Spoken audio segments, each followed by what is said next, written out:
Hey everyone, Peter Zeihan here coming to you from Colorado. Today we're going to talk a little bit about inflation. What's the best way to put this? Well, the new data that come out of the United States government is not great. Suggests that the inflation rate within the American system is about 9.1%, which is easily a 40-year high. And if you look at most of the things that are going on with the markets and with jobs and with energy and with food, it's going to be going up. So let me just kind of knock down all of those real quick so you see where we're coming from. We're looking at fertilizer limitations on a global scale. The Chinese have restricted the export of phosphate because they need it for rice. The Russians are discovering it's harder to get their potash out because of the shutdown of a rail, or partial shutdown, of a rail line that goes through Belarus and into Lithuania on the way to the port of Kaliningrad. And because natural gas prices are so high, a lot of companies, particularly in Europe, have just stopped making nitrogen-type fertilizers at all. So we've got price pressures in all three. In addition, the world's number one wheat exporter, that would be Russia, has invaded the world's number 4 wheat exporter, which would be Ukraine, and is systematically destroying all civilian infrastructure it comes across, with a double emphasis on agricultural infrastructure. So we have already lost one of the world's great agricultural powers, and probably before the end of the year, Ukraine will devolve into a net importer for at least several years.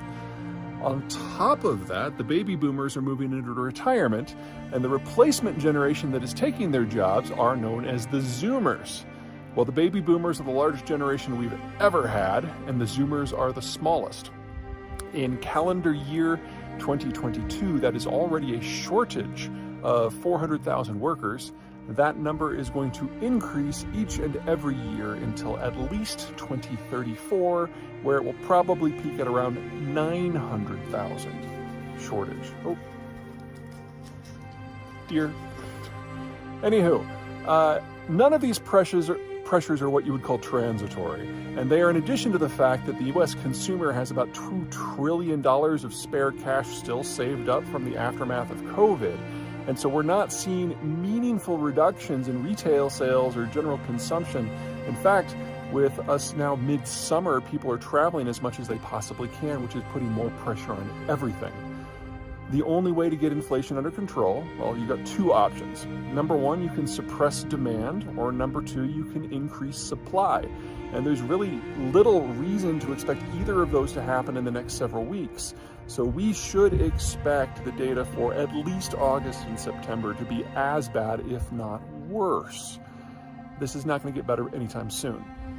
And as frustrating as that is, it is so much worse everywhere else. Now, the United States may have a slightly damaged demography, the whole boomer versus zoomer problem. But America's baby boomers did something that most of their equivalent cohort around the world did not do. They had kids. And so say what you will about the millennials, and there's so very much we can say about the millennials. They're here. They're spending now, they're going to be investing in a few years. And that gives the United States a ballast demographically and economically that most countries in the world don't have. Now, why does that matter for inflation? Well, it means that the U.S. Federal Reserve still has a consumption profile that it can regulate with interest rates. So the Fed is likely to do another sharp rate increase very soon, and at least 1 or 2 more before the end of the year. Because the American system has consumption, we have a tool that is still appropriate to the situation. The Europeans don't. The Europeans don't have much of a millennial generation. So if they were to raise interest rates, it really wouldn't have any impact on consumption. So if they raise rates at all, they're going to be going more slowly and in lower increments. And that is widening the differential between rates in the United States versus rates in Europe, which is pushing the euro through the floor.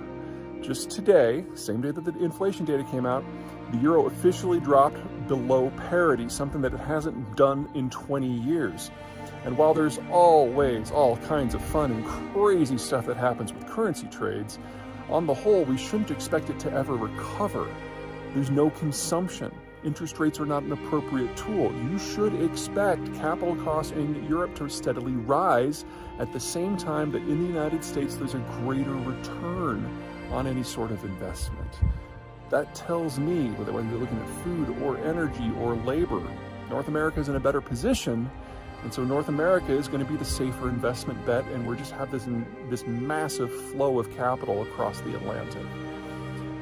That makes inflation in Europe even worse, because oil is dollar denominated, natural gas is dollar denominated, food is for the most part dollar denominated, so is fertilizer, so is iron ore, so is bauxite, so are most of the commodities and most of the finished metals.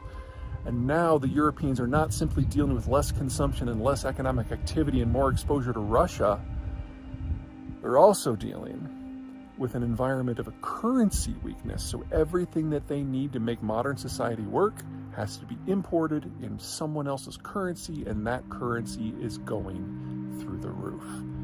So yes, inflation in North America, it's bad, it's probably gonna get worse. Nothing compared to what the Europeans are wrestling with. Okay, that's it from me. Until next time.